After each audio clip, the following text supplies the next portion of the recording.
Saya bahkan sudah punya putra, putranya putri, putrinya pun sudah punya putra atau putri lagi, umur 2 tahun lebih sedikit, itu sudah sedemikian lancarnya pegang HP dan buka YouTube tanpa diajari. Itu generasi saat ini ya. Sehingga kalau belajar tidak perlu diajari, ya yang penting ditunjukkan jalannya sudah ketemu sendiri. Bahkan kenapa kita katakan generasi digital ya, atau terlahir sudah kenal dengan apa itu digital. Biasanya diprotes sama orang-orang tua, tapi buktikan kalau orang tua beli HP pengen beli HP yang terbaru, begitu sampai rumah paling kebanyakan orang tua pada bingung pakainya, mau budget takut kan gitu. Akhirnya apa? Serahkan saja ke anak-anak, bahkan yang belum sekolah pun sudah lancar pakai HP-nya. Entah ketemunya game, entah ketemunya yang lain. Ini realitas yang kita hadapi.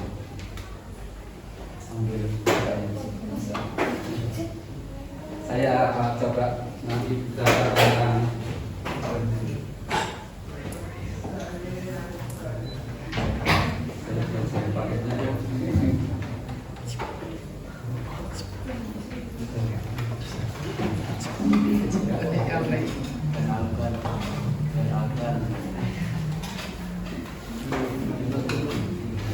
saya sendiri tidak punya background formal komputer, tetapi sudah terlalu lama main komputer. Itu udah ada yang seru. Ada orang tua.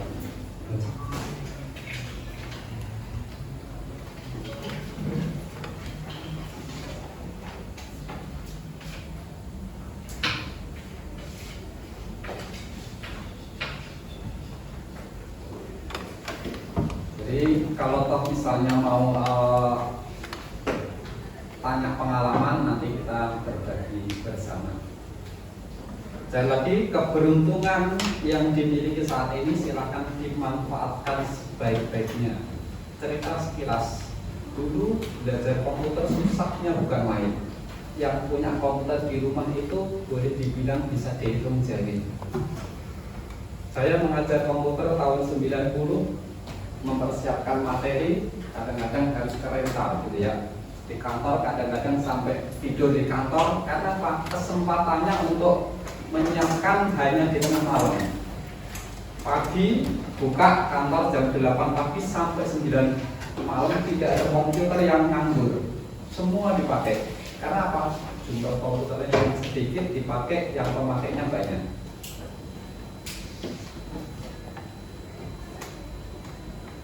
Kalau pengen tahu, Jogja pertama kali rintisan komputer itu pernah berdiri lembaga yang namanya LPKIA. Waktu itu belum ada PC, yang ada adalah Apple. Ya, saya yang punya melarikan diri dari Indonesia karena warga negara Jerman. Disebutnya adalah Yusuf Randy karena pemalsuan KTP, sehingga LPKIA bubar. Setelah itu orang-orang yang dulu menimba pengalaman di LPKIA mendirikan salah satunya kampus tertua di Jogja, yaitu adalah Akakom. Sewa rumah, di rumah sewaan berdiri kampus, bisa pada waktu itu, sekarang nggak bisa. Ya. Kemudian termasuk ada lembaga kursus dan lain sebagainya. Itu awal cerita komputer di Jogja. Di Jogja berdiri besar, salah satunya adalah ada Akakom, Amikom, kemudian ada UTY dan seterusnya. Semarang ada Yanus Wantoro, itu adalah satu generasi. Bahkan di Jakarta ada Gunadarma dan seterusnya. Perjalanan masuk lab komputer, pengalaman bukan penilaian secara subjektif. Lab komputer terbaik ada di Jogja. Ya, salah satunya di Amikom dan di UII. Penilaian pribadi. Bahkan masuk Trisakti ternyata labnya tidak sebaik yang ada di Jogja. Di UI lumayan bagus. Bahkan pernah juga masuk di Value yang cukup terkenal, punyanya Telkom, labnya juga lumayan bagus, kampusnya juga cukup rindang. Jadi kalau pengen jalan-jalan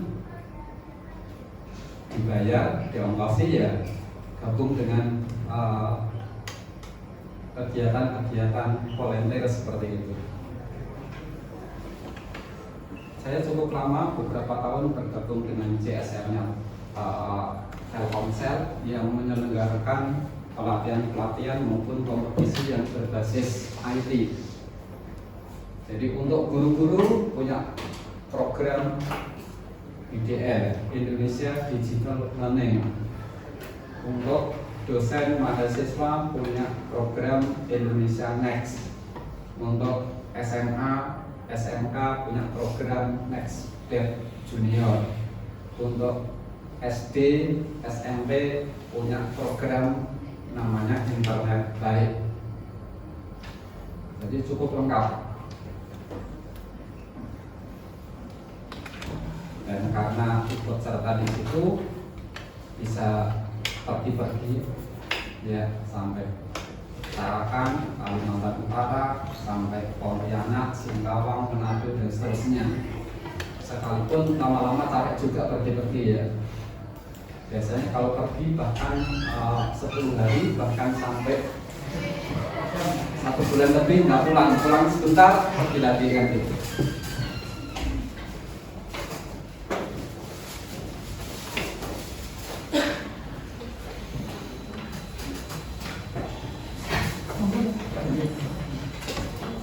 Oke, terkait dengan pilihan ini jaringan ya? Iya. Oke, sambil saya coba tayangkan beberapa yang saya akan slide-nya nanti supaya nanti menjadi wacana.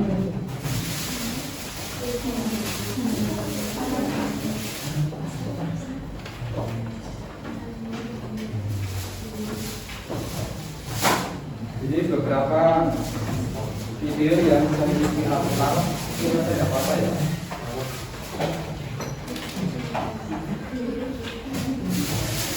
Terus ada suara melanjutkan itu lah. ya.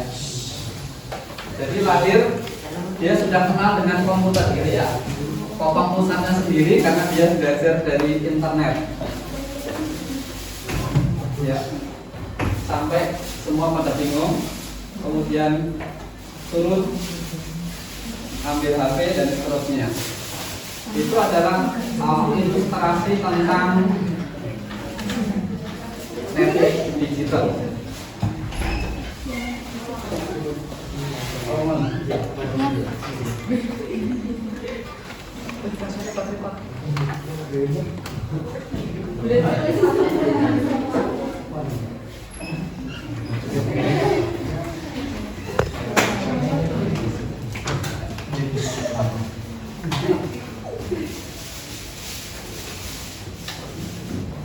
Kalau saya berhadapan dengan kalian, harapannya tidak mengajari, bahkan mungkin saya lebih banyak belajar dari apa yang ada.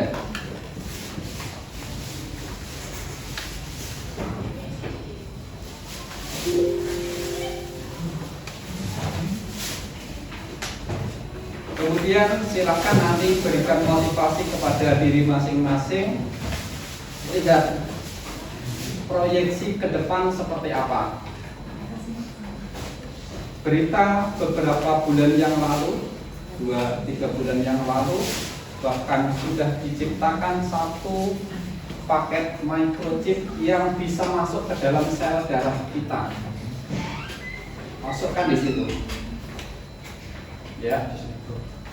Kalau di kedokteran sudah sangat luar biasa.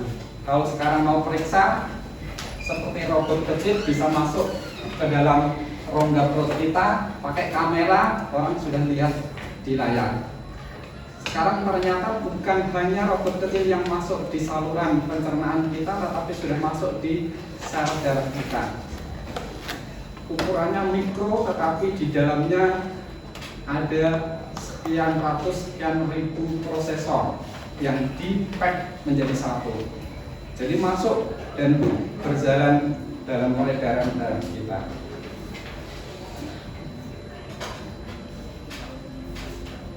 Luar biasa perkembangan ke depan. Itu jadikan motivasi. Nanti yang dihadapi ke depan seperti itu. Terkait dengan jaringan komputer, saya akan cerita sesuai dengan alur visi dulu supaya mudah. Saya display aja. Supaya nanti tidak jauh melenceng dari jurusan. Jadi gelap.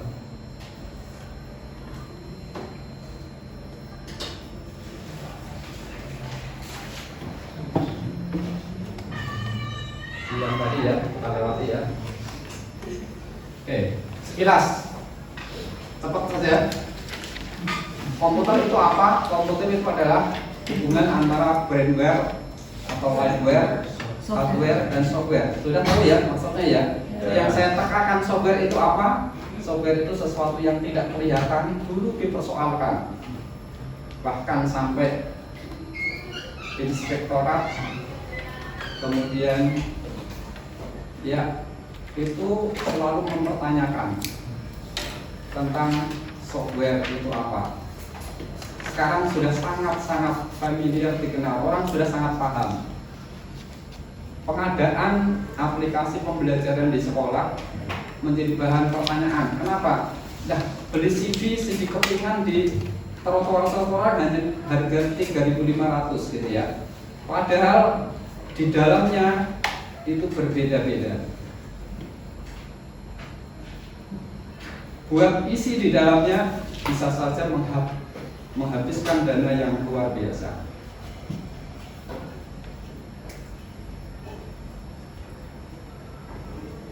Orang yang sering mendampingi SMK beberapa tahun yang lalu ketemu dengan kita ngobrol, waktu kurikulum SMK mau diperbarui, muncul mata pelajaran baru simulasi digital. Ya. Yang saya ceritakan latar belakangnya apa? Ternyata keluar dana 1M lebih. Kenapa nggak dibuat sendiri oleh anak-anak SMK? Kan gitu kan? Pertanyaan. Maka di SMK muncul simulasi digital. Salah satunya adalah bikin animasi. Saya tahu di sini ada pakai Blender sudah Pak? Belum Pak. Artinya simulasi digital 2 itu salah satunya core-nya adalah menggunakan animasi Pak Gatot. Ya. Sekarang kembali ke direktorat beliau. Sungguh luar biasa. Kenapa nggak dirintis di situ? Dan sekarang baru diluncurkan kaitannya dengan metaverse. Sudah kenal metaverse? Sudah. Apa itu? Dunia digital, dunia lain gitu ya. Kalau dunia lain di sana isinya hantu-hantu kan gitu kan. Dunia lain di versi di sini beda kan gitu. Artinya apa? Orang diajak untuk tidak puas dengan apa yang ada di dunia kita. Maka masuklah ke dunia virtual yang disebut metaverse. Salah satu pelopornya adalah Facebook, ya. Maka Facebook logonya sudah logo Meta. Demikian pula Instagram yang paling banyak dipakai. Oke, kembali ke sini ya. 3 unsur yang penting. Yang saya tekankan, salah satunya komputer adalah alat, bukan tujuan. Kuncinya apa? Pada diri kalian, ya, yang nanti akan mengoperasikan, mengembangkan potensinya dan seterusnya. Jangan dibalik. Hanya karena manusia sudah pintar bikin robot, maka robot yang mengendalikan manusia, kan gitu. Ini namanya salah tujuan.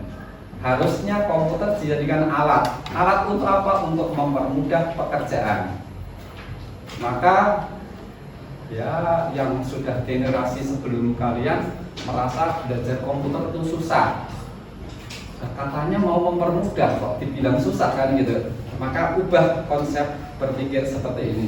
Oke, kita lanjut aja yang pokok-pokok ya. Ini ya ada Excel, PowerPoint dan seterusnya itu software. Hardware ada monitor, keyboard dan seterusnya. Saya lanjut. Pengolahan data yang penting di sini.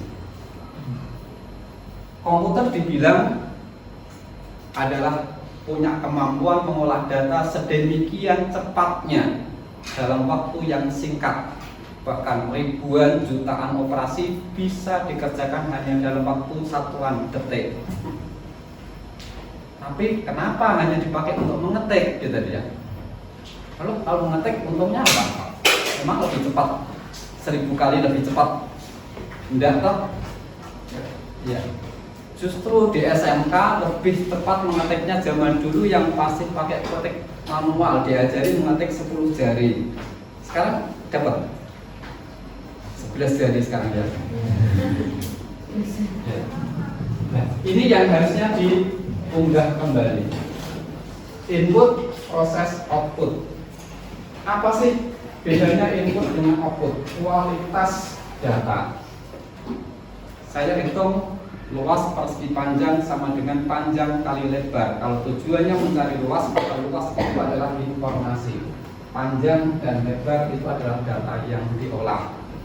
Ya, itu yang penting. Silakan kerjakan. Karena komputer bisa cepat, maka kerjakan. Contoh sederhana, database Indonesia penduduknya 280 juta. Silakan temukan dalam waktu yang singkat siapa atau berapa orang yang namanya Agus misalnya. Itu penting dipelajari gitu ya. Saya pernah memberikan pelatihan di kepegawaian Kulon Progo. Ada data sekitar 16 sampai 18 ribu pegawai yang dikelola BKD menggunakan database Microsoft Access. Pertanyaannya, dari database itu karena tidak dikelola dengan baik, tidak mudah menemukan yang golongan darahnya O berapa orang. Kenapa? Datanya akurasinya lemah. Jadi ada yang suruh ngentri data golongan darah O, diketiknya O kecil. Ada yang O besar, masih mending. Ada yang minus, 0 minus. Ya, sehingga kalau disuruh ngitung yang golongan darahnya O, ya yang ditulis pakai apa? O besar atau O kecil atau kan gitu. Dan tugas kalian nanti memverifikasi data seperti itu supaya datanya menjadi akurat. Salah satu pentingnya data adalah akurat. Contoh saja pengolahan data, kita lanjut. Oke, beberapa pengolahan data yang umum.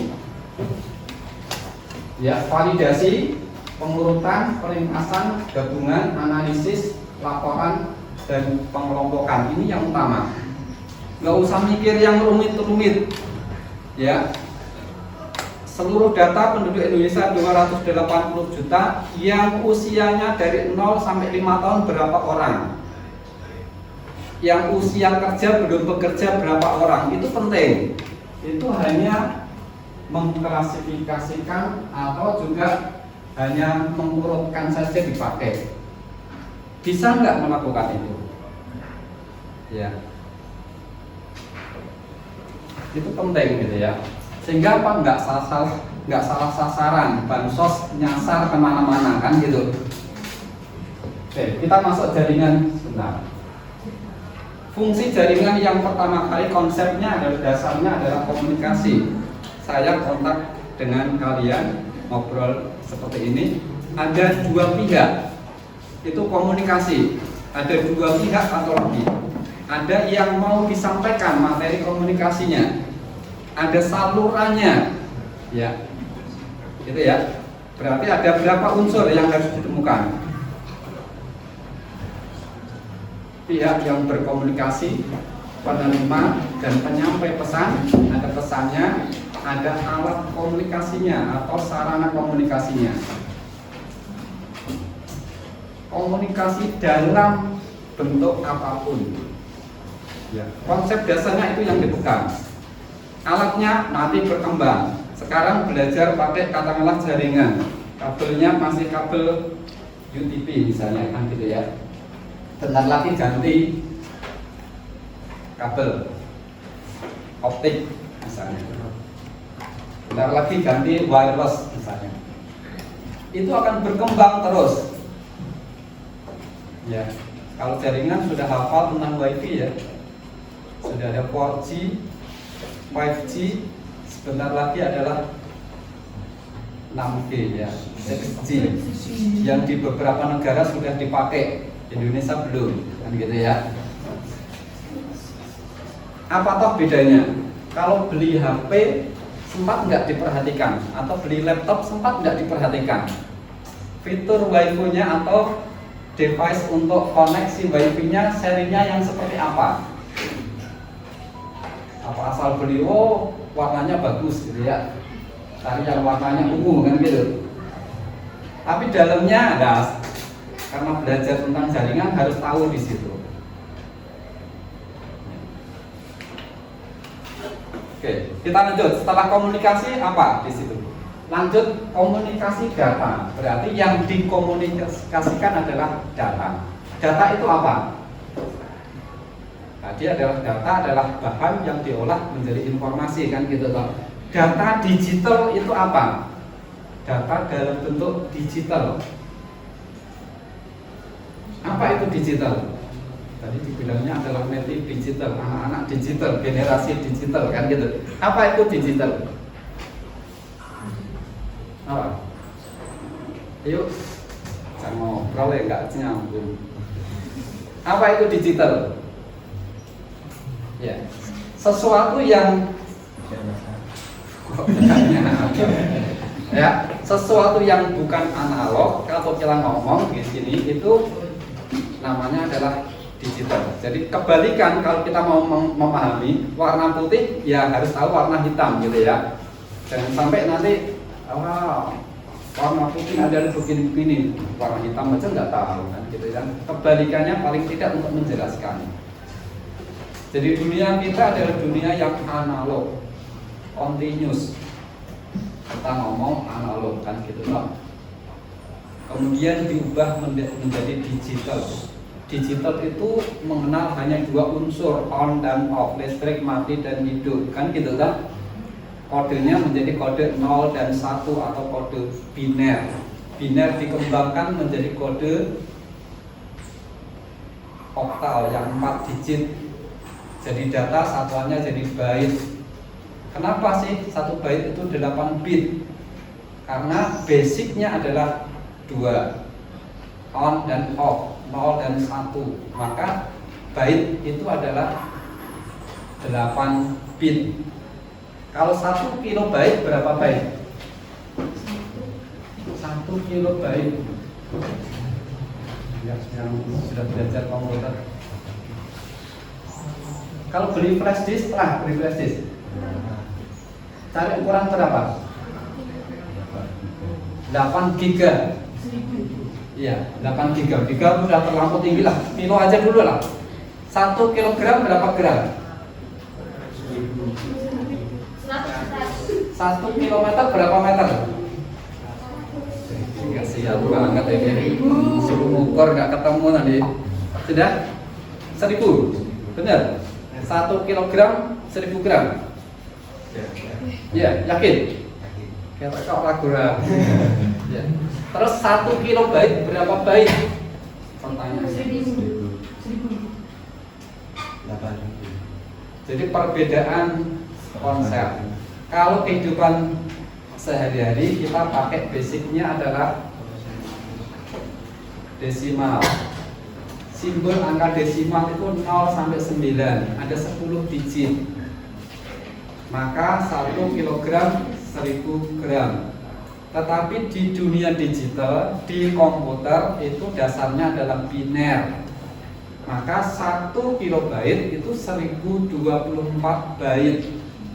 Kenapa 1024? Kan gampang pakai 1000. Karena apa? Dasarnya adalah biner. 1024 itu dari 2 pangkat 10. Ya, 1 megabyte 1024 kilobyte. 1 gigabyte 1024 megabyte dan seterusnya. Ya, silakan itu dipahami. Jaringan penting. Nanti kalau bikin subnetting, bikin IP address, semuanya pakai itu semua gitu ya. Sudah praktek jaringan tuh? IP. Kenapa angkanya 0 sampai 255? Pertanyaannya. Buat dibikin 0 sampai 100 atau 0 sampai 1000 kan gitu mudah toh? Kenapa? 0 sampai 255. Kenapa? Subnetting. Ya. Baik untuk IP address atau untuk subnetnya. Kenapa angkanya 0 sampai 255?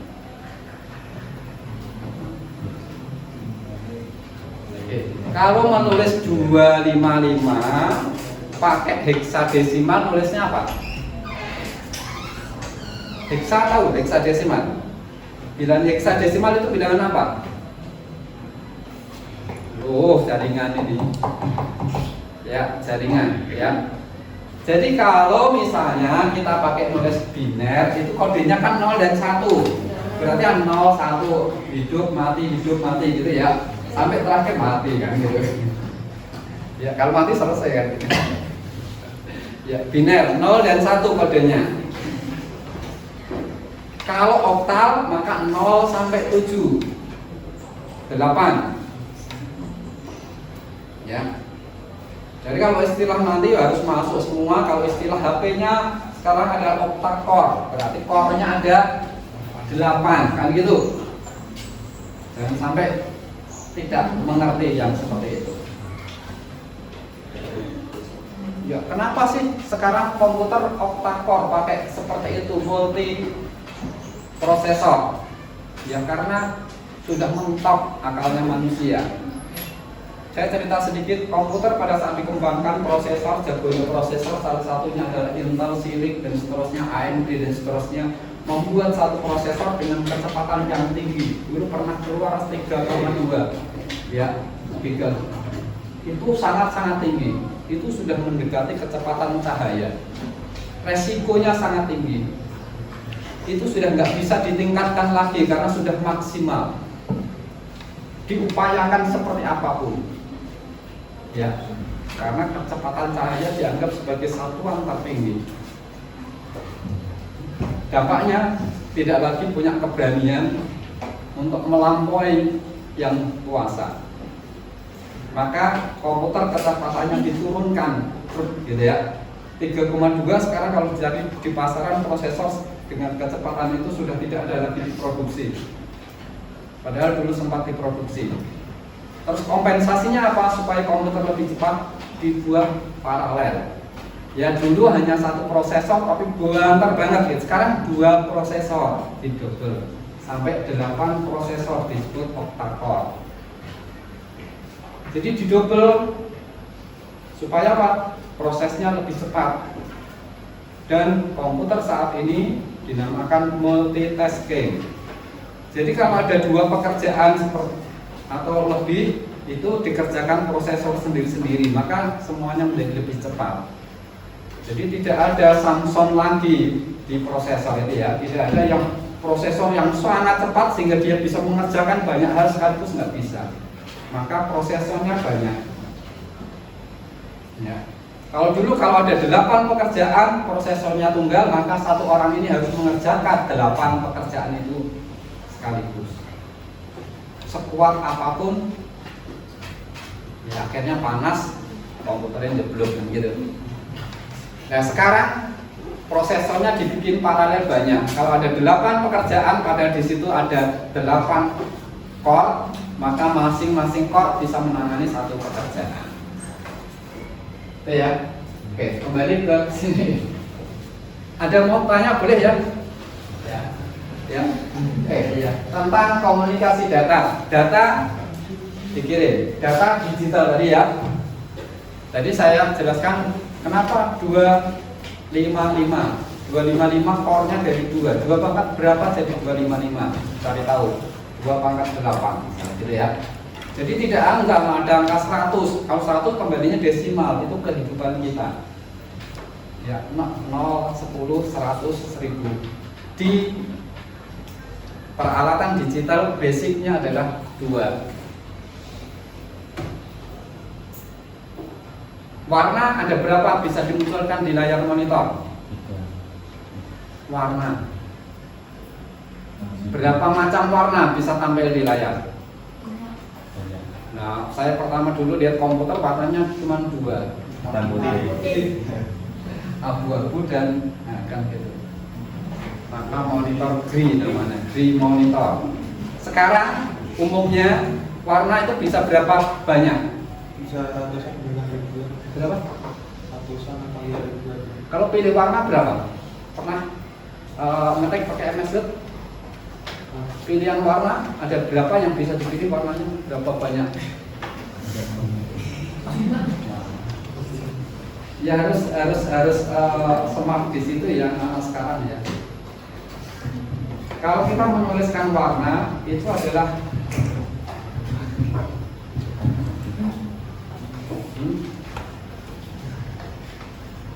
tiga word, satu huruf itu 2 bait ya.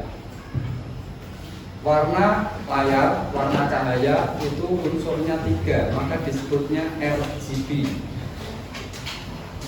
R itu red, merah, G itu green, hijau, dan B adalah biru. Jadi warna layar monitor warna cahaya. Kalau di printer beda lagi, CMYK yang diutamakan. Maka cartridge-nya yang printer foto itu cartridge-nya berapa cartridge-nya? 4 itu apa? Yang CMYK harusnya cartridge-nya 5 ya. CMYK sendiri 4 tambah hitam 1. Kalau yang RGB yang printer biasa yang bukan untuk foto biasanya cuma 4. Yang 3 RGB-nya, yang 1 hitam. Sayangnya tidak ada warna tinta putih ya. Iya kan putih juga penting. Warna 3 masing-masing adalah 0 sampai 255 atau ditulisnya FF. Karena heksadesimal itu simbol bilangannya adalah 16. 0 sampai 9 nggak cukup, tambah A, B, C, D, E, F. Angka terkecil 0, angka terbesarnya FF. FF itu 255. Jadi kalau masing-masing unsur warna itu adalah FF 255, maka jumlah warna yang bisa dibentuk di layar monitor adalah 255 pangkat 3. Berapa? Hitung sendirilah nanti pakai kalkulator atau pakai komputer. 256 pangkat 3 kurang lebih 16,7 juta warna. Ya. Gimana cara nyebut warna? Ya nggak usah bilang merah, merah sedikit hijau, merah sedikit hijau kan gitu tas. Pakai saja angka, merahnya sekian persen kan gitu. Sudah cukup. Oke, kita lanjut komunikasi data ya tadi ya. Yang pokok ada pengirim, media penghantar, kemudian penerima ya. Kemudian ada data yang dikirimkan tanggal 1. Sama dengan komunikasi tadi, ada pesan yang disampaikan, ada yang menyampaikan, ada yang menerima, dan ada saluran komunikasinya. Oke, kembali ke sini. Apa sih networking? Saya bikin gambaran yang mudah saja ya. Networking atau jaringan. Jaringan dalam konteks jaringan komputer, bukan jaringan mafia, kan gitu ya. Jaringan komputer berarti apa? Ada lebih daripada satu komputer. Komputer di sini tidak harus wujudnya komputer, tetapi adalah alat digital. Semua peralatan digital kita sebut komputer, kan gitu ya. Tahun 2000, Romi Satrio yang sekarang ada di LIPI, kuliah di Jepang, S2 ambil di Jepang, merumuskan konsep sekolah digital atau sekolah virtual pada waktu itu. Kemudian pada waktu itu berkembang teknologi yang sangat pesat yang disebut Bluetooth. Bluetooth diramalkan pada waktu itu akan merajai jaringan digital. Di rumah sentral data tidak di komputer, tetapi adalah di kulkas, gitu ya. Maka kalau kulkasnya habis isinya kosong, dia ngomong, ya isi kulkas habis, kan gitu. Dulu ramalannya seperti itu. Kalau mau belanja, oh ternyata sayuran dari kulkas habis, dia sudah langsung connect internet, nyambung ke supplier, dia langsung kirim barang, isi kulkas ditambah. Ya. Putar radio, TV dari tombol yang ada di kulkas. Dulunya begitu Bluetooth, tapi Bluetooth ternyata gugur. Begitu teknologi Wi-Fi keluar, Bluetooth tidak lagi menjadi harapan konektivitas. Masih ada, sekarang masih ada ya? Masih. Untuk apa? Oh, kalau kirim pakai HP itu HP? Iya, pakai Bluetooth. Bentar lagi digusur dengan NFC. Sudah pernah? HP-nya sudah ada NFC-nya? Sekarang kalau masuk tol, kartunya harus ada. Ya, harus bisa mengirimkan sinyal NFC. Ya. Beberapa HP punya fitur itu. Oke, ada dua jaringan lebih. Ya. Oke, jaringan komputer itu apa saja sih? Semua device disebutnya adalah jaringan digital, alat digital. Jadi jangan sampai nanti kita obsesinya bikin jaringan itu hanya komputer ke komputer, komputer ke HP, komputer ke printer, ya, komputer ke sensor yang lain. Semua itu adalah jaringan, konektivitas.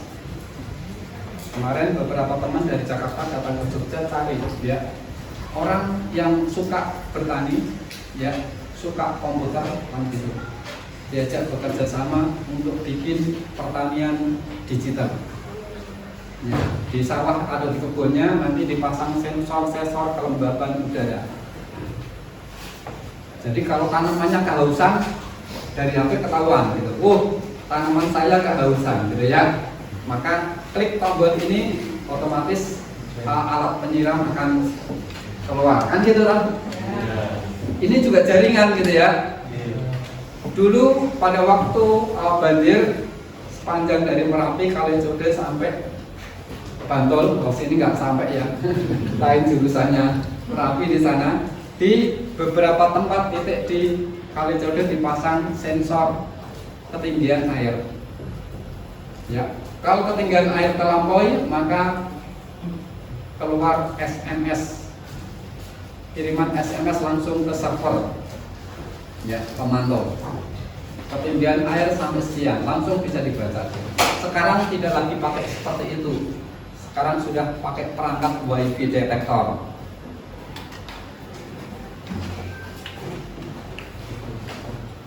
Bahkan di beberapa negara termasuk Cina, Korea, Jepang, itu kalau kita masuk ke sana lewat sudah langsung ketahuan. Oh, si A namanya ini, lahirnya di Indonesia, di Kelipar gitu ya, sudah langsung ketahuan. Kemarin baru masuk toko belum bayar misalnya. Sudah langsung ketahuan gitu ya, hanya dengan sensor kamera yang ada di situ. Oke, jaringan komputer kita masuk sini. Fungsi tadi sudah kita sampaikan, perangkatnya apa saja ya, yang umum kita kenal ada router. Kita kan ya nanti pahami beberapa komponen. Router itu apa, LAN card itu apa, modem, konektor, hub, access point, switch hub, dan seterusnya ya. Sudah tahu ya, jaringan itu tugasnya jaringan. Sudah bisa instalasi? Ada beberapa hal yang penting nanti ya. Tidak harus fokus di sini.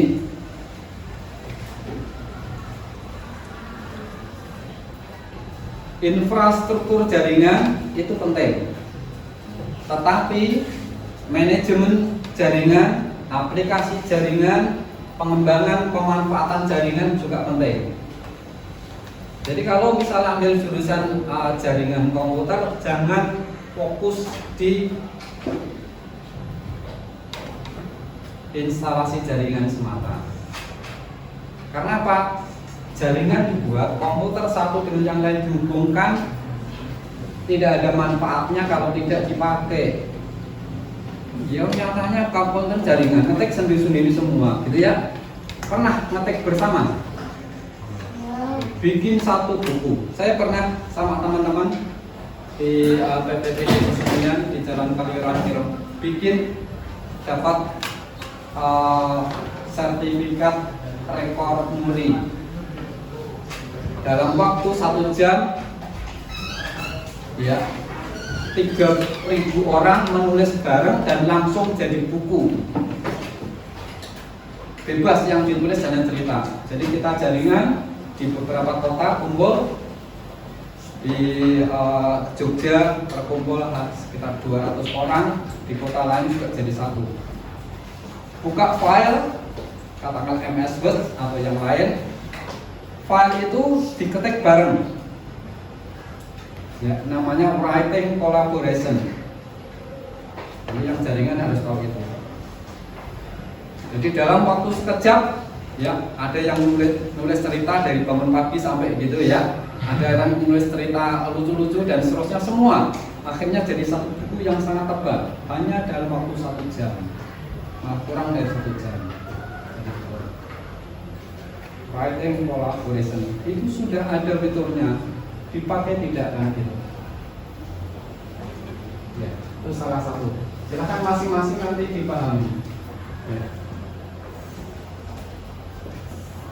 Kemarin sempat disampaikan ke saya tentang teknologi COVID menggunakan perangkat ISR misalnya, salah satunya. Apakah itu masih penting ke depan? Itu adalah proyeksi. Kenapa? Sekarang sudah didominasi. Kita mau video call mudah, WA bisa, kan gitu kan? Ya, pakai Zoom bisa, pakai Google Meet bisa, banyak sekali. Apalagi begitu kemarin COVID, ternyata banyak teknologi itu berkembang pesat. Khususnya adalah video call atau video chatting atau video classroom dan seterusnya. Istilahnya banyak. Oke, kita lanjut. Topologi ini sekilas aja ya, bentuk dulu seperti ini. Ada bus, ring, kemudian mesh dan seterusnya. Kita lewat-lewat aja, start ini yang paling banyak dipakai nanti ke depan. Peer to peer yang masih tadi ya pakai Bluetooth itu adalah termasuk teknologi peer to peer. HP ke HP kirim file gitu ya.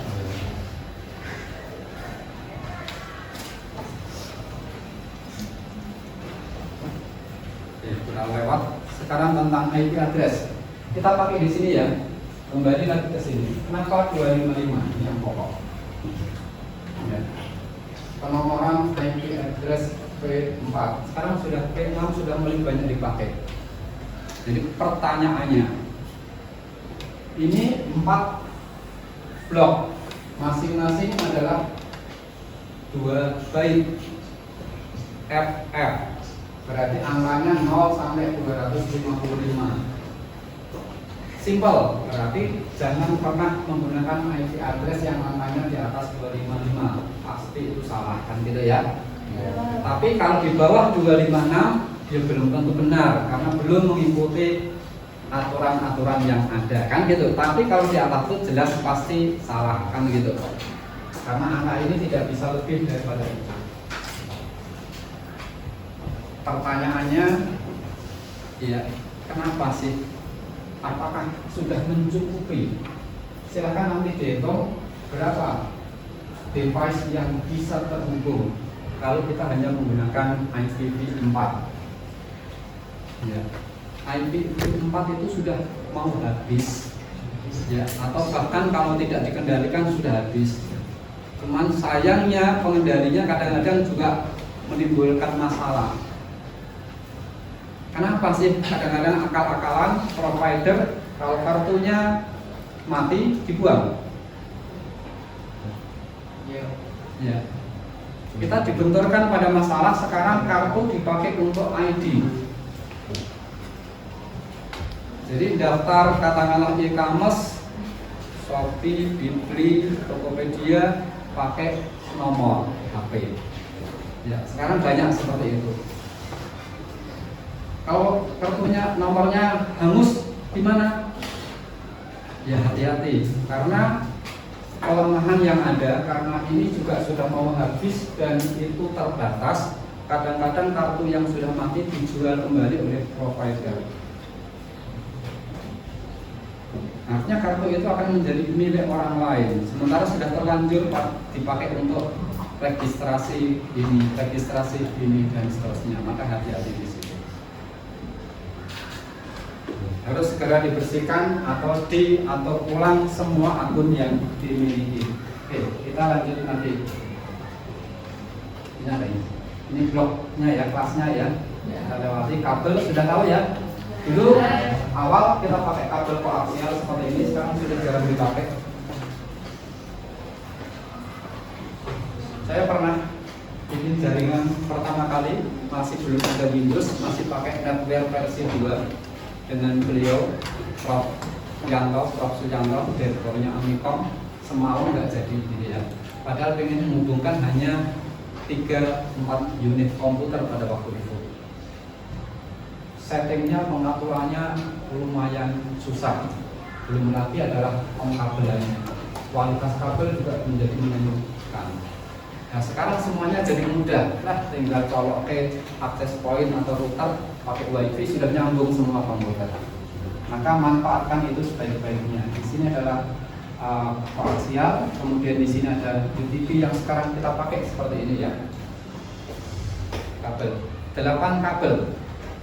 Ya silakan nanti pelajari, cari di internet gitu ya. Karena kan katanya anak-anak digital nggak usah diajari, tunjukkan aja jalannya, nanti ketemu sendiri gitu ya. Itu 8 kabel. 8 kabel masing-masing fungsinya apa? Kan gitu. Pahami di situ. Ada yang untuk jalur data, ada yang jalur pegangan dan seterusnya. Oke, kita lanjut. Ini yang optik. Yang sekarang marah karena kecepatannya sangat tinggi. Oke, tentang WiFi. WiFi sudah ya. WiFi-nya kita lewati. Ini saluran-saluran yang kita miliki. Oke, kodenya perhatikan alat WiFi yang kita pakai 4 itu sudah pakai N. Ya, nanti silakan dicek di komputernya atau di HP fiturnya WiFi-nya pakai apa kodenya. Yang membedakan di sini, sebelum keluar M sudah ada A, B, ada G. Ya, HP-nya baru, tapi WiFi-nya masih lama, bisa jadi, kan gitu. Karena apa? Lawang saya sudah terlanjur punya spare part HP yang lama-lama kan, kalau nggak dirakit menjadi HP baru kan emang-emang nggak laku, nggak dijual, kan gitu. Bahkan HP-HP yang versi lama keluarkan lagi, ternyata masih banyak orang yang butuh HP hanya dipakai untuk telepon gitu ya, khususnya orang-orang tua gitu ya. Suruh pakai Android nggak ngerti gitu ya. Itu pasar. Bahkan Bandung raket HP harga dijual hanya 100.000, bisa untuk telepon gitu ya. Itu adalah teknologi lama yang dirakit ulang menjadi HP baru. Jadi HP baru belum mesti teknologinya adalah baru. Kode WiFi. WiFi 5 kodenya sudah menggunakan di sini. Ini yang sekarang baru dikembangkan di Indonesia. Ya. Mungkin belum banyak HP yang punya fitur itu. Dan nanti ke depan kita kembangkan, ya sudah muncul teknologi yang baru, WiFi 6. Dulu ada istilah yang sempat dimunculkan kalau cari di internet. WiFi dianggap lambat, maka keluar teknologi baru disebut LiFi.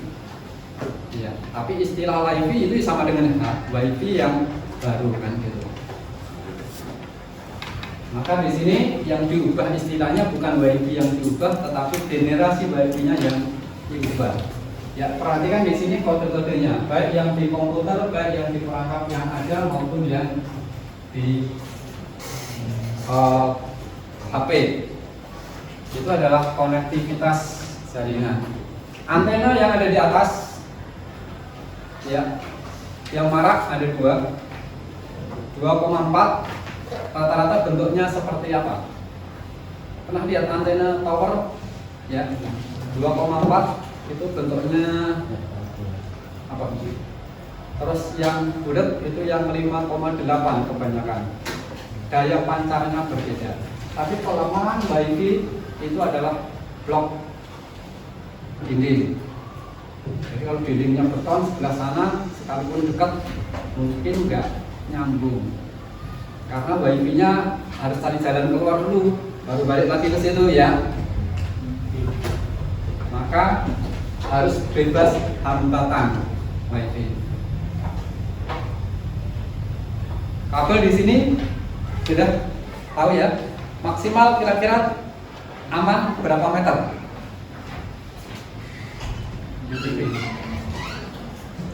Aman berapa meter? 5 meter, yang di belakang nanti nggak nyampe. Hubnya di sini depan semua, lihat ya.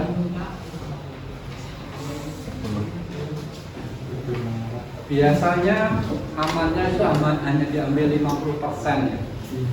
Antena WiFi yang 2,4 itu standarnya bisa mencapai jangkauan 128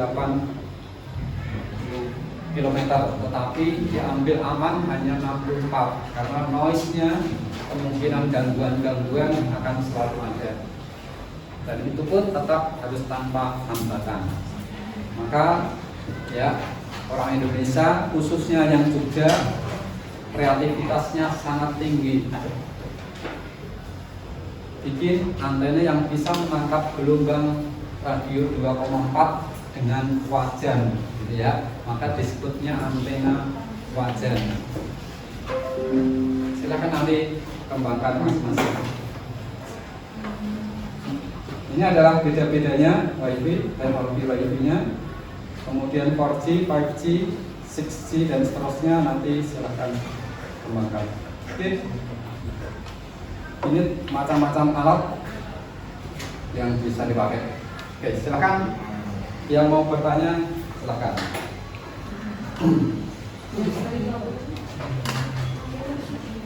Boleh.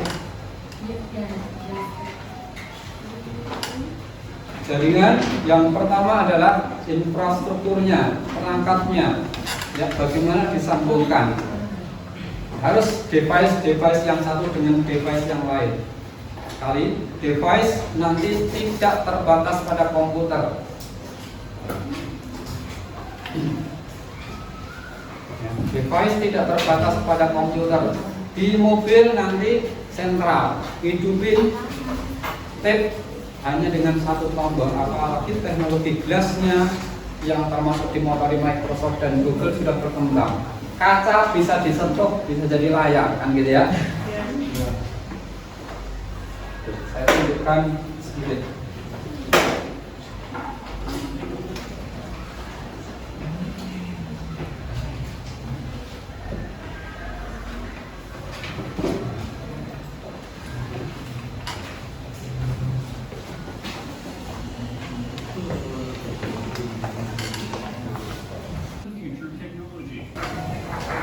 Saya biasanya cerita ke anak-anak yang suka main game. Ada yang suka main game? Jadi dari itu berapa persen?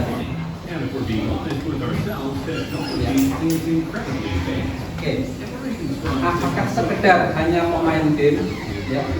Kalau mau silakan jadi pembuat game, gitu ya. Prospeknya ke depan luar biasa. Ya, banyak aplikasi-aplikasi untuk membuat game yang cukup mudah dipakai.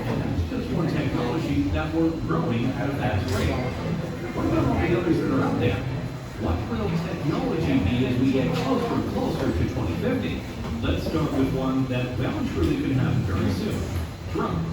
Kurir, Wait a minute, drones are already here. pengiriman barang nanti nggak langsung semua dikirim pakai drone, kan gitu. Sudah sampai tujuan. Or the ones that are used by the military right now for strikes and surveillance.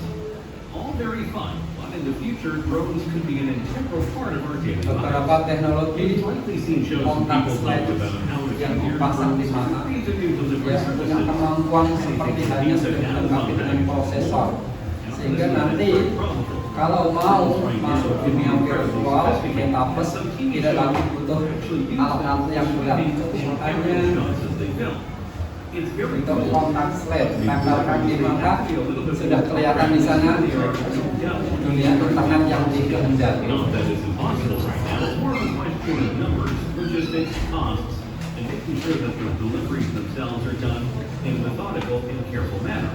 After all, it's bad enough when delivery people don't care enough about our packages and they just throw them onto the porch and potentially break stuff. The last thing we need is that to happen with drones. But by 2050, we may not only have drones delivering our packages, but Udah ya, we sambil can sky and see lihat, drones sambil flying nanya. all over with incredible speeds and accuracy. And they potentially could be Bikin hidup itu jadi indah gitu ya, jangan perang terus gitu loh ya, apalagi wah mau pada kelihatan lesu capek gitu ya. Seneng nggak bahagia? Seneng nggak bahagia? Terus yang bisa bikin bahagia siapa?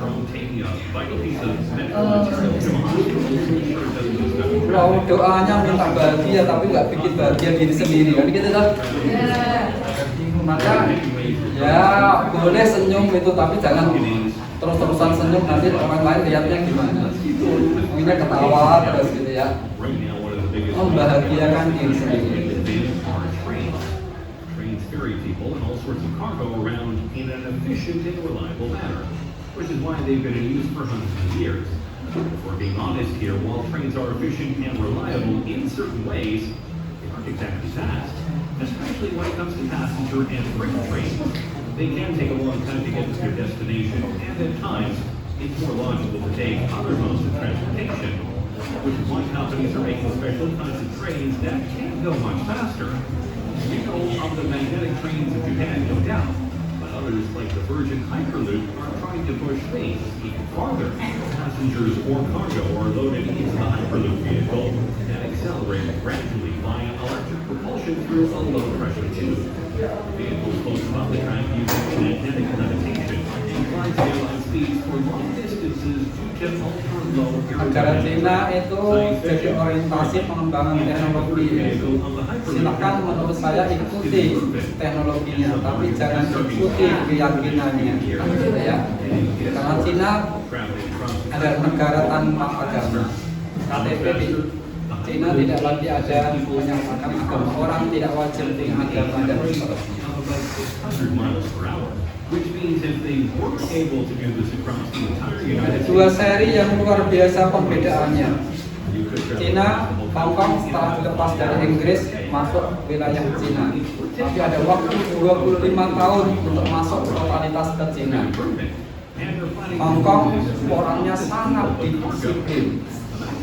Sehingga kalau ada bis kota, orang naik bis kota itu tidak ada seperti di Indonesia, saking disiplinnya. Antri satu-satu sampai panjang pun dia nunggu gitu ya. Tidak ada yang nyabotase ke depan. Beda dengan di sini. Itu di Hong Kong. Tapi sama-sama orang Cina, yang Cina daratan, aturannya susah juga main. Sudah ada pintu imigrasi. Dari Cina ke Hong Kong ada gerbang, harus lewat pintu imigrasi. Orang Cina daratan kadang-kadang nggak mau, dia mending renang, nyebrang laut untuk menghindari imigrasi. Itu orang Cina. Jadi dua budaya yang sangat berbeda. Tapi teknologinya silahkan tiru. Dia bisa meniru teknologi apapun yang sekarang berkembang. Samsung dia susah-susah bikin teknologi baru. Tahu-tahu Cina bisa bikin duplikatnya dengan mudah.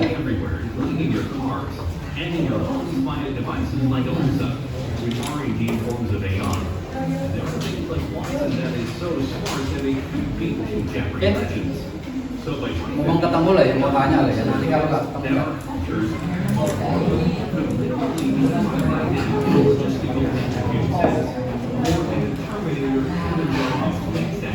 komputer pertama kali sudah pernah diceritakan secara komputer ya.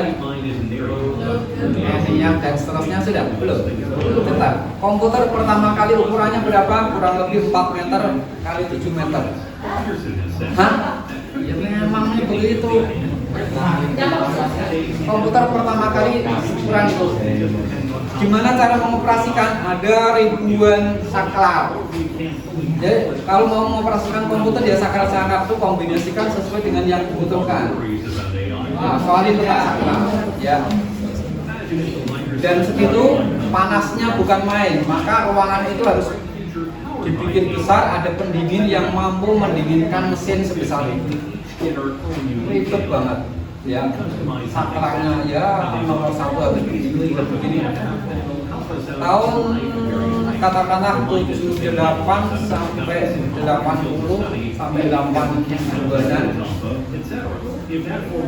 UGM punya lab komputer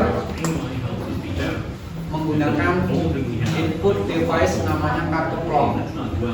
Nanti silahkan cari di komputer. Kartu plong itu ada karton seperti Manila, tahu ya? Manila ukurannya kecil, tingginya mungkin sekitar 5 atau 7 cm, lebarnya 10 atau 12 cm. Ada beberapa baris, 5 baris atau berapa. Tulisannya setiap baris A sampai Z, 0 sampai 9. Ya. Pertama ke tahun 78-80-an lah. Kalau mau masuk lab komputer, kita minta kartu setumpuk, mungkin 10, 20, 30 gitu ya. Kemudian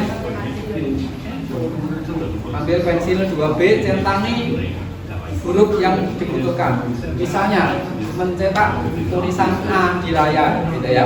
Tulisnya print A, gitu ya. Berarti print A, PRINT berapa huruf? 5 spasi A. Berarti ada kita cukup butuh 1 kartu karena hanya 6 huruf. Kalau 100 huruf butuh 10 kartu. Kalau kita mau menulis 1000 huruf butuh 100 kartu. Masing-masing kita centangi huruf-hurufnya pakai pensil. Setelah itu kita datang ke ruang khusus namanya petugas operator pelubang kartu. Dia punya mesin untuk melubangi kartu sesuai dengan pensil yang kita tulis. Satu persatu, krok gitu ya, lubang. Ada lubangnya sedikit kecil, krok gitu ya. Kemudian setelah itu selesai, masuk, kita bawa ke lab komputer, masukkan satu huruf, satu kartu masuk, flag, dibaca, lepas, masuk satu lagi dan seterusnya. 100 kartu ya saat gantian gitu ya. Wah, ternyata ada yang salah. Kita harus ulangi dari awal. Minta kartu yang masih bersih lagi, ke kartu plong lagi. Demikian bolak-balik. Susahnya begitu. Sekarang mudah. Sekarang saya kalau mau mengetik, ya, bikin ketikan materi susah, ya. Saya pakai aja Google Voice. Ya, daripada ngetik susah, mending ngomong saja, gitu ya. Ngomong aja. Jadi sudah jadi tulisan.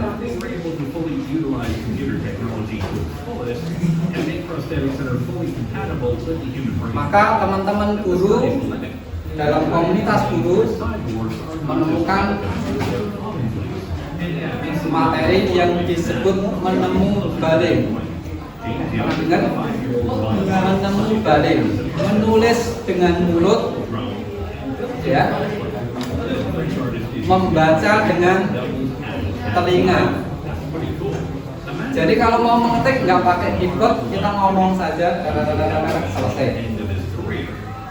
Setelah selesai jadi tulisan, dengarkan, nggak usah dibaca, putar saja sudah langsung dengar. Membaca dengan telinga, efisien. Silakan kalau memang itu menjadi efisien, kenapa tidak dipakai? Oke, kembali ada pertanyaan.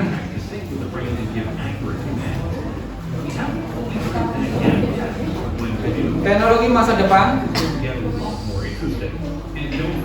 Daftar hadir di sini pakai apa kalau di daftar? Kalau masuk sekolah isi absen masih. Dari BK absennya pakai kertas. Terus tahu yang tidak hadir tanya. Beberapa di antaranya seperti yang di toko, kalau belanja di toko pakai namanya barcode. Ya, ya. Kasir tidak usah repot-repot mengetikkan kode barang, tapi cukup di-scan barcode-nya. Bentuknya garis-garis. Ya. Mudah, jadi mudah. Demikian pula barcode itu bisa masuk di kartu siswa, di depan dikasih barcode reader. Kalau mau absen tinggal di-scan. Selesai. Saya sudah absen hari ini, ya. Kedua, teknologi QR code. Sudah tahu QR code? Apa itu QR code? Oke, yang seperti apa? Kayak barcode, ya. Apa? Singkatan apa QR code itu? Kalau bar kan batang, garis-garis. Code itu kode, kode yang bentuknya garis-garis batang-batang. Kalau QR code, QR itu singkatan dari apa? QRIS itu salah satu teknologi QR code. QR itu quick response, ya. Ya. Sekarang kalau mau ambil barang, transport barang pakai QR code. Ya, kalau suka baca koran, di koran di sini KR, di beberapa artikel kadang-kadang QR code. Ya. Silakan di-scan, maka berarti sumber berita itu dari sini. Kita bisa ambil sumber berita aslinya. Kemudian di presensi guru-guru sudah pakai sidik jari. Ya, sidik jari itu diidentifikasi setiap orang berbeda-beda sehingga dipasang sidik jari untuk presensi. Dulu kita pernah memberikan bantuan ke beberapa sekolah. Jadi setiap anak datang sidik jari, gitu ya, selesai. Jam 7 wali kelas sudah ketahuan. Kelas A hadir 100%, kelas B belum hadir 1 orang, kelas C belum hadir 5 orang, gitu ya. Kelas D belum hadir 20 orang, misalnya gitu ya. Wali kelas tahu. Jam 7:15 kepala sekolah sudah tahu kelas ini hadir sekian, kelas ini hadir sekian dengan menggunakan ya sidik jarinya, kemudian kirim. Waktu itu masih pakai SMS center, SMS sampai center diolah jadilah itu. Kemudian teknologi berkembang ke NFC. Beberapa HP sudah ada fitur itu, sehingga kalau kita mau mengisi uang digital yang kita punya, beberapa bank cukup dari HP. Nggak usah ke ATM, nggak usah ke kantor bank. Yang ada fitur NFC-nya. Setelah NFC muncul, sekarang berkembang lagi teknologi gelombang RFID. Beberapa siswa kita sempat memberikan bantuan juga ke sekolah. Di Jogja ada SMP 5, ada SMP 12, Surabaya juga ada, Gresik ada. Siswa kartunya sudah ada RFID-nya, seperti KTP. Sudah ada yang sudah punya KTP? KTP di dalamnya ada RFID.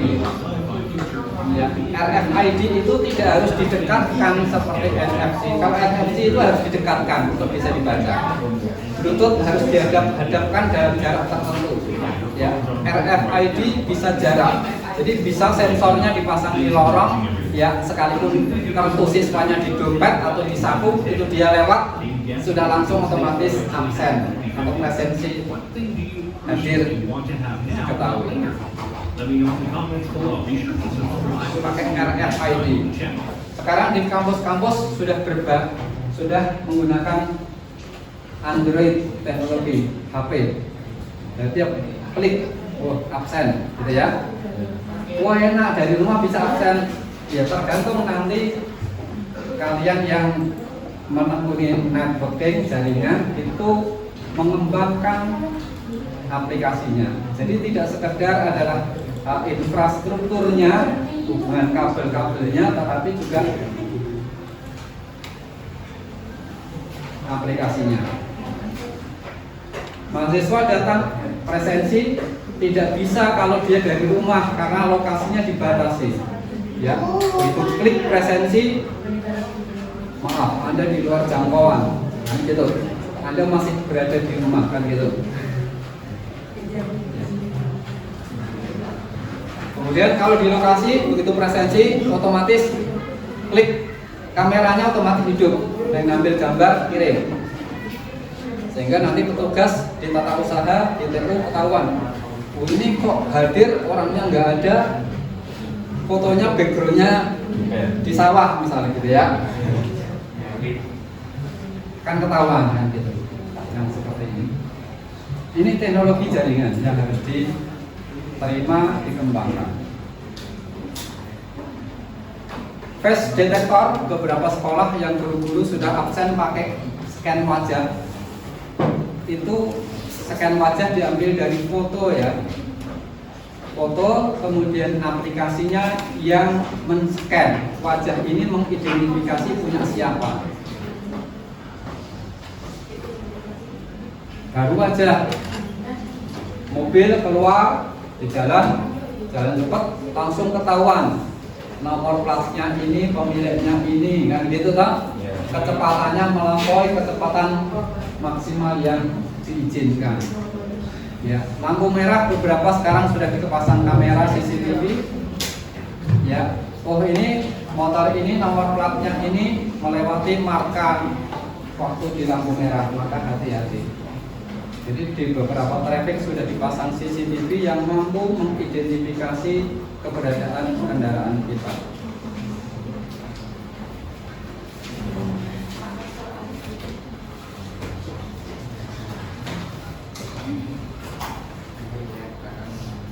Oke, kembali silakan kalau ada yang mau ditanyakan, mau snacknya mau dimakan silakan ya, boleh di sini. Silakan. Ya, supaya muncul ide untuk bertanya. Sedikit keluar dari organisasi untuk rekomendasi, apakah ada rekomendasi PKL di wilayah Jogja atau sekitar sini? PKL banyak ya, sebetulnya banyak yang menerima PKL, apalagi sekarang kan COVID sudah tidak terlampau menjadi masalah ya, sekalipun belum dianggap tuntas. Bisa tempat, tapi harus kontak dulu dengan tujuan ya. Jadi di beberapa perusahaan, bahkan di beberapa lembaga pelatihan atau di kantor tempat terima PKL. Kalau punya rumah di Jalan Kaliurang sana, di Dekom juga selalu ada yang PKL ke sana. Kemudian saya punya kantor di Jalan Parangtritis di CV Solusi, STE Solusi Teknologi Edukasi juga bisa, tapi harus kontak dulu dengan ownernya yang ada di sana supaya dimungkinkan untuk PKL di sana. Ya.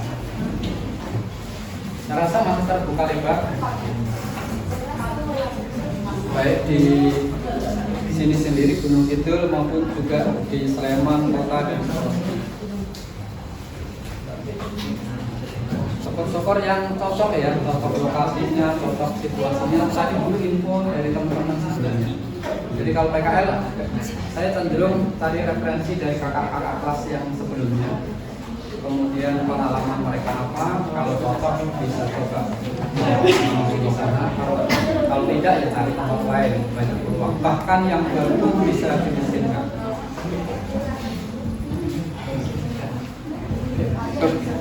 Beberapa toko hardware di Jogjatronic itu juga banyak yang menerima anak-anak PKL ya.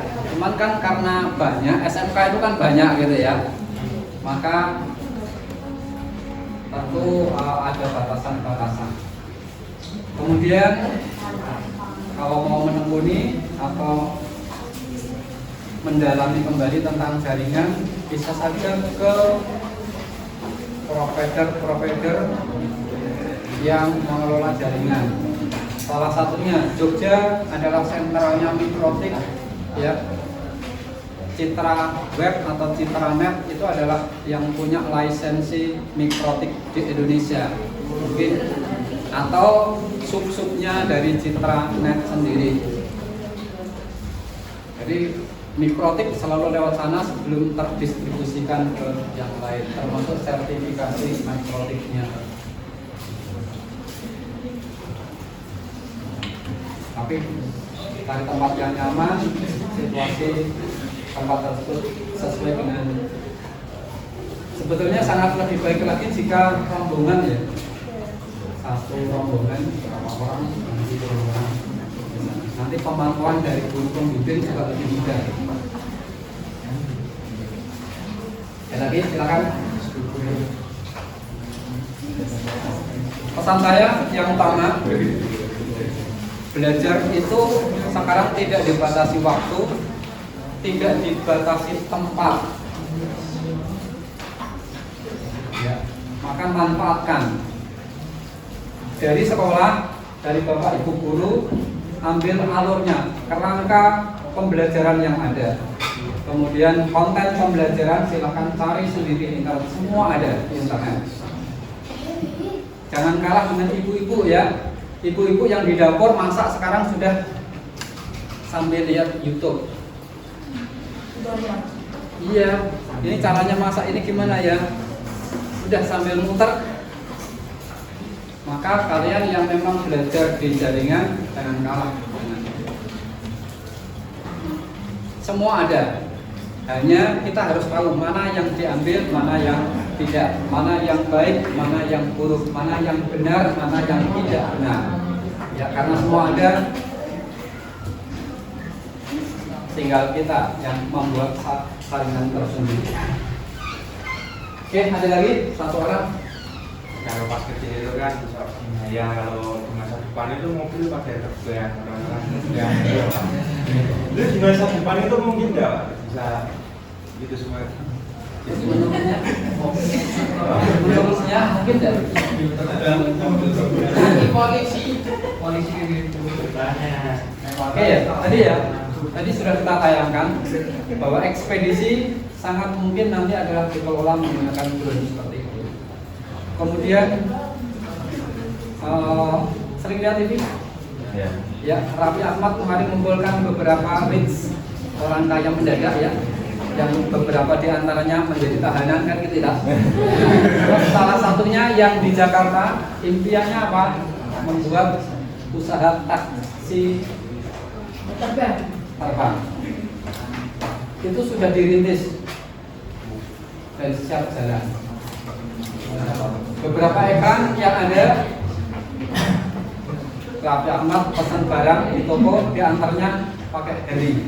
Nanti tidak lagi pakai heli. Jadi orang bisa kemana-mana menggunakan perangkat seperti itu. Bahkan 5 tahun, 6 tahun yang lalu sudah muncul pesawat personal, ya, yang biasa untuk petugas kehutanan dan seterusnya, itu sudah ada. Tapi teknologi ke depan akan semakin mudah. Drone-drone yang terbaru sudah sangat luar biasa, ya. Kita nggak bisa nerbangkan mendekati dinding, dia mundur sendiri, dia tahu itu ada dinding. Jadi perangkat-perangkat seperti ini sudah sangat-sangat mungkin, apalagi sekarang sudah 2022. 5 tahun yang lalu sudah diimpikan banyak pengembang. Mobil juga sekarang sudah banyak, ya. Kalau sekarang mobil baru mundur, kalau mepet dinding sudah bunyi alarm gitu, besok nggak lagi, dia sudah berhenti sendiri, dia tahu gitu, ya. Mau nabrak mobil yang lain dia sudah tahu gitu, ya. Bahkan auto driver, kalau kita mau pergi tinggal di map, Google Map, ketik saya mau ke sini, supirnya sudah tidur sampai tujuan. Teknologi itu sudah ada, ya. Hanya memang belum dipasarkan secara umum. 2004-2005 sudah keluar. Waktu itu bayangan kita, jadi hanya ada satu gelas kecil, kemudian ada bolpen, ada 4. Ya. Masing-masing pulpen ujungnya ada lensa. Satu lensa disorot ke meja jadi gambar ikut kita untuk ngetik. Satu pulpen lagi ke dinding jadi layar dan seterusnya. Jadi hanya modalnya sebesar pulpen ini 4 buah gitu ya, sudah jadi device masing-masing. Itu sudah ada teknologinya. Hanya mungkin karena dari sisi bisnis biaya mahal, kalau dibuat harganya mahal, jadi nggak sampai di pasaran. Tapi teknologi sudah ada. Bahkan sekarang yang sudah berjalan juga beberapa tahun yang lalu dan mungkin sudah diikuti printer 3D. Ya, kalau mau bikin baut, beli di toko susah, gambar saja, cetak jadi. Ya, di Jogja mungkin belum begitu, tapi di Surabaya, di Jakarta sudah mulai banyak dipakai. Ya, bikin satu saat bahannya akan semakin baik. Di ITB guru besar kemarin sempat mencoba bikin daur ulang dari tutup botol aqua dan stabilitas air mineral, tutupnya yang dipakai, tutupnya dihancurkan, diolah menjadi bahan dasar untuk printer 3D. Maka jangan ragu dulu. Nah, bahannya masih plastik model polimer seperti itu, nanti suatu saat akan menjadi bahan-bahan yang lebih kuat lagi. Dan plastik kan berkembang pesat ya. Karena plastik sudah bisa bikin daun persis seperti daun beneran, dan gitu kan. Teknologi plastik sangat luar biasa.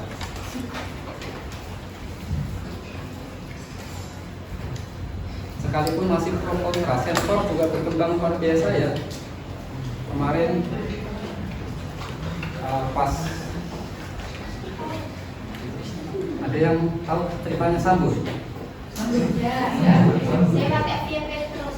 Bukan, yang saya soroti adalah teknologi untuk tes kejujuran.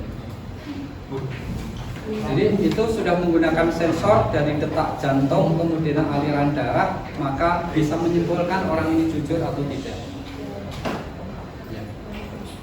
Padahal film-film yang diproduksi sebelumnya, otak manusia nanti dipasang microchip sehingga antara microchip dengan otak itu bisa sinkron. Kalau kita mau memerintahkan sesuatu tinggal ngomong dia jalan gitu ya, mesin tanpa harus datang dan seterusnya. Pesan saya justru jadikan ini sebagai motivasi untuk menyambut masa depan. Ya. Bedakan antara sesuatu yang itu adalah ilusi, ya, nggak mungkin terwujud gitu ya.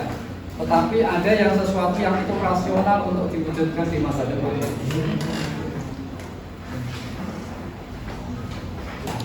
Banyak hal yang tidak mungkin ternyata terjadi. Ya, apalagi kalau itu terjadi perubahan masa waktu. Dulu terbang itu ada impian ngomong kosong gitu ya. Tapi ternyata sekarang orang banyak bisa terbang dengan mudah. Oke, ada lagi? Silakan buat impian yang aneh-aneh nggak apa-apa, tapi pikirkan bagaimana itu bisa diwujudkan. Teknologi yang pertama kali diciptakan, Pak. Apa? Teknologi yang pertama kali diciptakan. Teknologi. Kamu nyebut teknologi itu apa?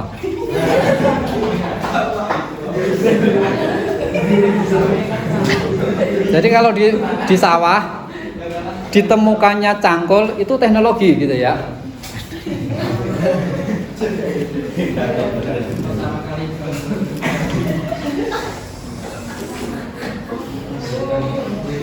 Apa ya? Nanti aja. Tapi justru untuk mempertajam pengertian kita tentang apa yang kita pahami.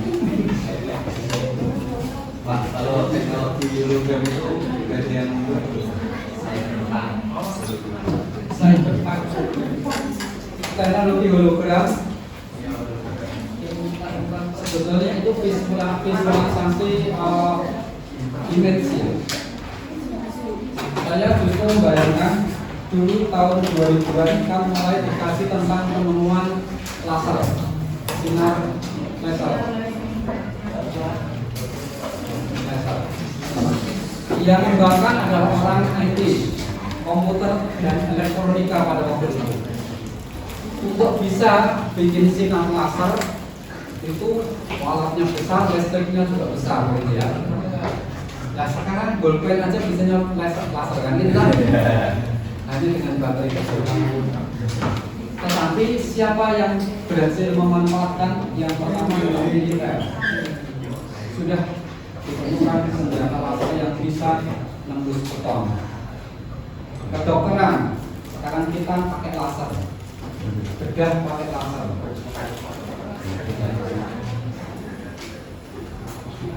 Dan itu adalah teknologi yang dulu juga dimulai dari bidang IT dan elektronika.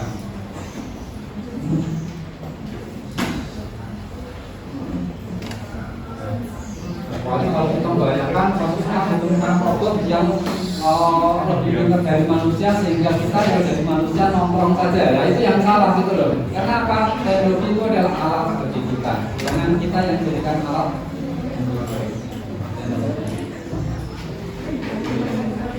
Konsep itu yang harus dipegang.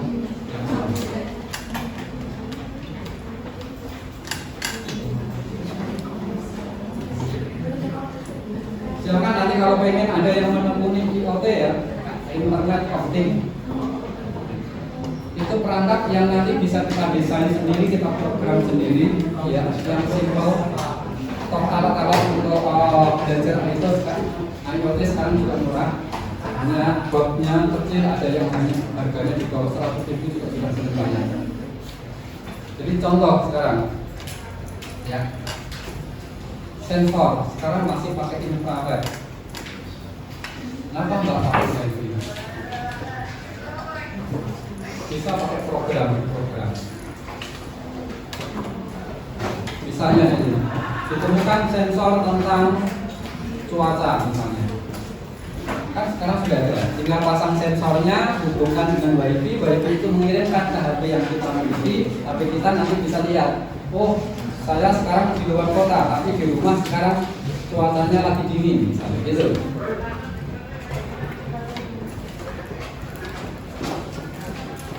Itu tinggal kita mengembangkannya.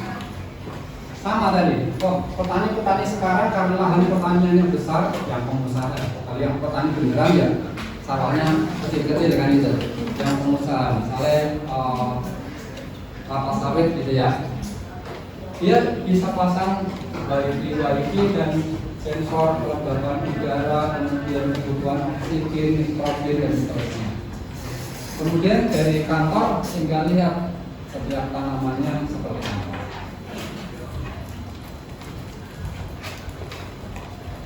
Bisa sudah ada teknologi, silakan tinggal dikembangkan. Teknologinya sudah pakai. Silakan cek nanti ya, banyak sensor di HP kita itu yang belum termanfaatkan. Ya. Kita nggak sadar kalau kita menghidupkan location setiap saat lokasi kita itu terpantau oleh Google. Jadi kalau saya diizinkan misalnya tahu-tahu ada siswa SMK sini yang tidak hadir di sekolah, kita bisa lihat, lah ternyata dia lagi main di rumah temennya gitu ya.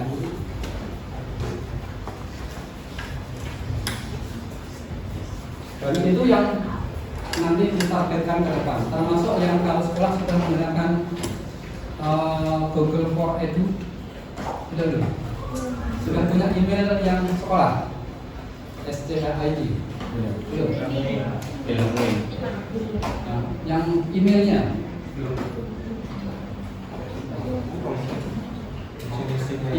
yang pakai sekolah ya, nanti kalau sudah terdaftar di Google ID, sekolah bisa mereview semua data-data. Kalau tujuannya kebaikan, kenapa tidak gitu ya. kecuali kalau tujuannya yang tidak baik. Oke, silakan cewek-ceweknya.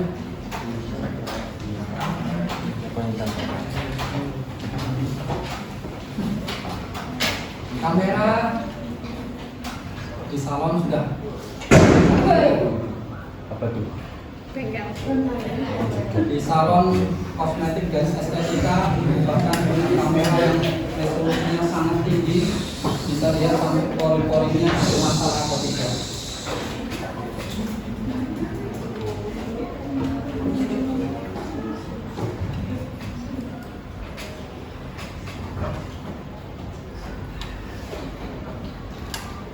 Di TV kita sudah sering pakar-pakar ekspresi wajah ditayangkan di sana.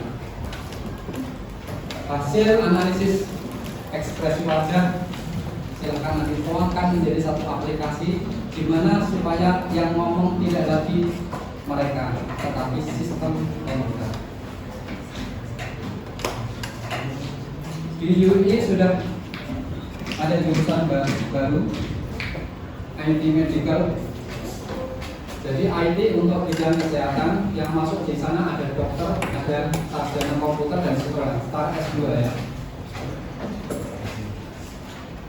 Targetnya adalah membentuk orang yang bisa membangun sistem pakar. Jadi ilustrasi gambaran ini sudah dimulai tahun 2000, berarti sudah berjalan 22 tahun ya. Oke, kita di rumah batuk atau ada keluhan kesehatan, kita masuk di sistem entah berbasis online, web atau terus ketikkan saya sedang batuk. Sistem nanti akan bertanya, oh batuknya seperti apa? Ada gejala lain tidak? Jadi kita nggak perlu datang ke dokter. Kalau sudah, oh baiknya kamu ke lab periksa ini, gitu. Foto ronsen misalnya gitu. Setelah dapat foto ronsen, dapat data-datanya, masuk ke sistem lagi, hasil foto ronsen masukkan di sini. Oh ternyata kamu ada gejala gini-gini. Baru terakhir silahkan coba kamu konsultasi dokter. Gitu. Itu sistem yang dibangun namanya sistem pakar. Dia menggantikan dokter yang sekarang bekerja. Terus dokternya jadi siapa gitu? Nggak laku. Dokternya jadi pakar gitu ya. Artinya pada saat sistem itu belum mampu menjawab pertanyaan, maka dokter yang ngasih solusi. Tapi hal-hal yang pernah terjadi tidak perlu cari dokter. Microsoft saat ada IBM, Microsoft saat ada keluhan konsumen, kita dari Indonesia kirim, oh komputer yang saya pakai sekarang posisinya seperti ini. Jawabannya yang jawab bukan orang, tapi sistem. Yang Anda keluhkan seperti itu pernah terjadi di Singapura dan di sana diatasi dengan cara seperti ini, selesai. Sudah sering, jawabannya seperti ini.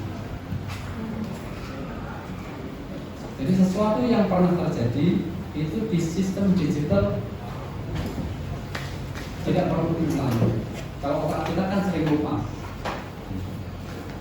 Tapi jangan lupakan ya, otak manusia diprediksi itu punya kapasitas rekam data yang luar biasa, bisa berusia sampai 40 tahun ya, merekam semua yang ada. Bayangkan CCTV yang kapasitas hard disknya 20 GB itu paling nggak sampai seminggu sudah penuh gitu. Yang lama harus dihapus supaya bisa merekam video berikutnya. Otak manusia bisa sampai 4000 tahun. Nah, sementara umur orang hanya paling-paling 80-100 tahun, berarti ruang kosongnya masih banyak gitu ya. Maka jangan sia-siakan otak yang kita miliki. Nah, kenapa kita sering lupa ya? Karena manajemen datanya yang lemah gitu ya. Sering cari info di internet malah yang tidak sesuai dengan yang diharapkan. Misalnya itu yang bikin melemahkan atau dari orangnya. Oke, kembali. Boleh fokus di jaringan atau yang lain silakan.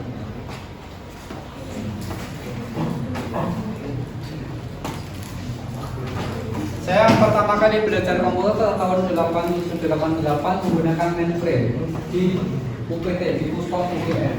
Di sana ada lab komputer, ada 2 lab atas bawah, satu ruangan masing-masing 40 terminal.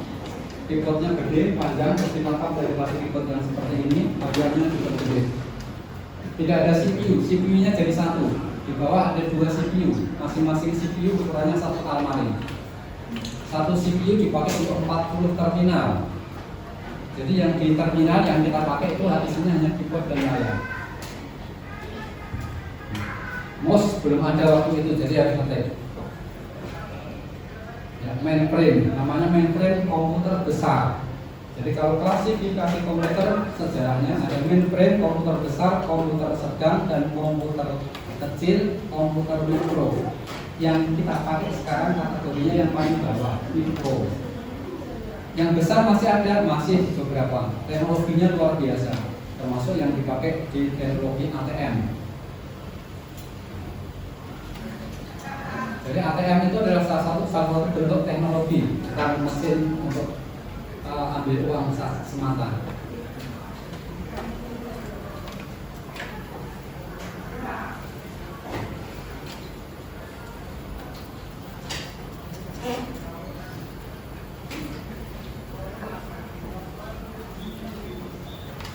Tadi pertanyaannya laser ya. Sering lihat itu lah. Beberapa periode banyak yang memanfaatkan. Kemarin dalam latihan laser itu adalah kemampuan kita mengolah. Ilustrasi sederhana. Kalau kita punya sumber laser, satu laser pasti akan berjalan. Jadi menurut teori fisika, kalau sinar ini ketemu sinar ini akan menjadi sinar ini. Ya. Bagaimana kalau pertemuan itu di udara menjadi sebuah tulisan atau gambar orang atau gambar boneka gitu ya.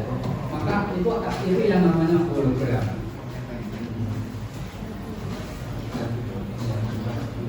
Bagaimana kalau sumber-sumber itu banyak kemudian membentuk hologram 3 dimensi, maka bisa saja hologramnya berbentuk manusia, binatang, dan sebagainya.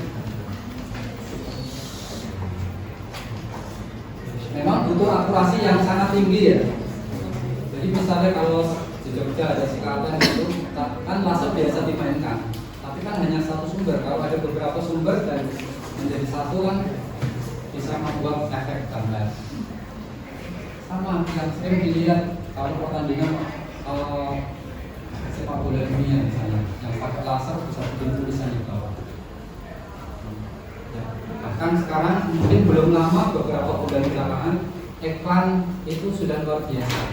Jadi kalau kita menonton bola, produk iklan itu bisa seolah-olah di tengah lapangan. Teknologi cahaya.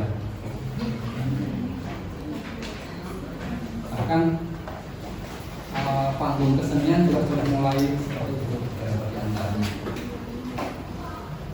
Hanya butuh presisi yang tinggi ukuran supaya tepat ketemunya cahaya yang satu dengan cahaya yang lain. Jadi hologram itu bukan semata bukan hanya ilusi tetapi bisa direalkan. Termasuk panggung-panggung kesenian yang biasanya paling dominan. Tapi yang penting bukan masalah hologramnya, tapi kemanfaatannya ini apa? Bisa dikomersialkan enggak gitu ya? Bikin hologram bagus-bagus atau bikin robot canggih-canggih tapi nggak bisa dikomersialkan, biayanya yang bikin mahal, ya nggak akan dipakai orang. Jadi yang simpel tetapi bisa dikomersialkan. Nah, kalau sekarang lihat TikTok lah apa isinya cuma begitu doang gitu kan kalau kita komentar. Tapi itu bisa komersialkan, bisa jadi ladang gitu. Bikin pikiran-pikiran yang simpel tetapi bisa dikomersialkan, bisa dijadikan usaha, bisa dijadikan bisnis. Saya kemarin juga baru lihat simpel yang suka desain grafis. Dia nggak tahu dia bisa apa sih sebetulnya. Terima pekerjaan aja apa? menghilangkan background foto. Simpel, itu tok pekerjaannya. Tapi sebulan bisa 30 juta sih dia masuk. Orderannya bisa luar biasa. Tapi spesialisasinya di situ.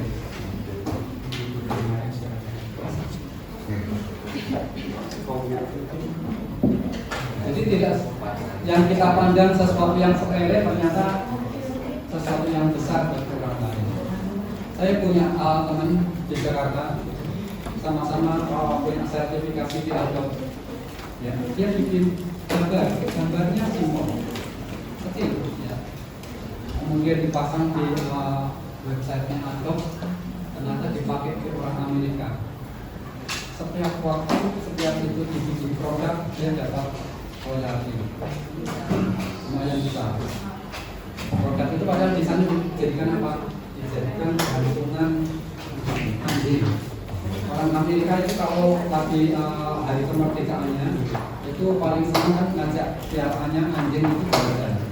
Gantungan kunci dan beberapa dijadikan gambar kaos. Gambarnya cukup simpel.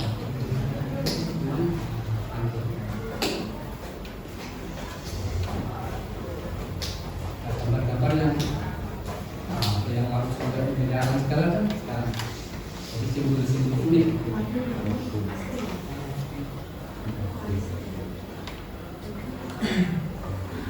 Maka jangan abaikan yang sederhana tetapi ternyata bisa memberikan dampak yang luar biasa. Lagi yang lain?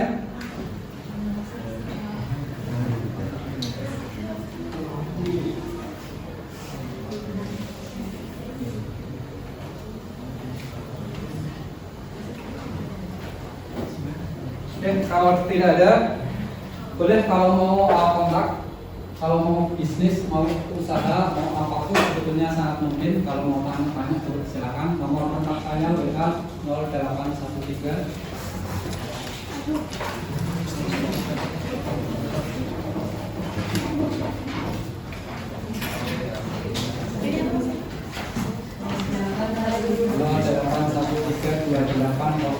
nomor WA ya 081328047725.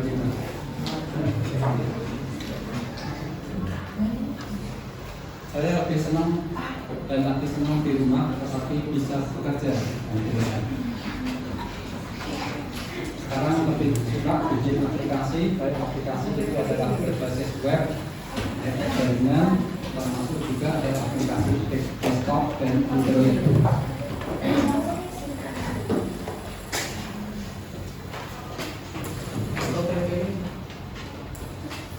Kemudian kalau kesini baru sekali ini, kalau ke SMK 1 Wonosari, SMK 2 Wonosari sering.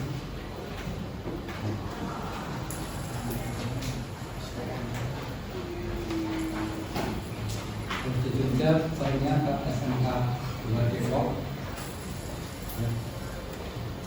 Maka misalnya kerjanya SMK 2 Depok di kampus besar ya. Nomor WA 0813284775. Namanya Pak Harmoyo, H-A-R-M-O-Iko.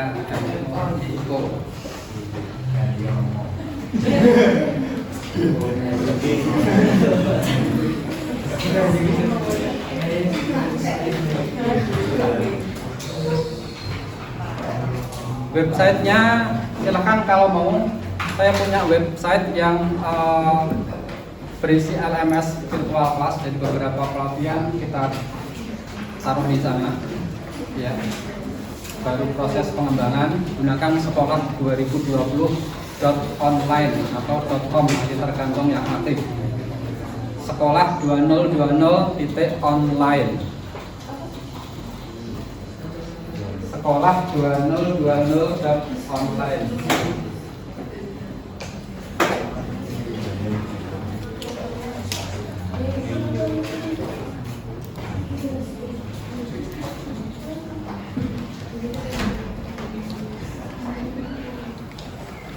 Oke, silakan ya. Sudah dicatat semuanya? Cukup? Tidak lagi? Ada lagi yang mau bertanya? Harapannya kehadiran saya di sini nanti bisa menjadi inspirasi, menjadi penyemangat, ya, bahwa IT ke depan itu adalah masanya kalian, bukan saya, gitu ya. Saya sudah berjalan ke belakang terlampau lama. Ke depan nanti adalah eranya kalian. Ingat, targetnya 2045 Indonesia, 100 tahun merdeka, harus ada perubahan yang besar. Beberapa negara, Microsoft, Google sudah punya proyek. Silahkan cari di YouTube ya, Google in 2050 atau 2030 misalnya. Itu mereka sudah punya angan-angan teknologinya ke sana. Microsoft pada tahun 2050 seperti apa?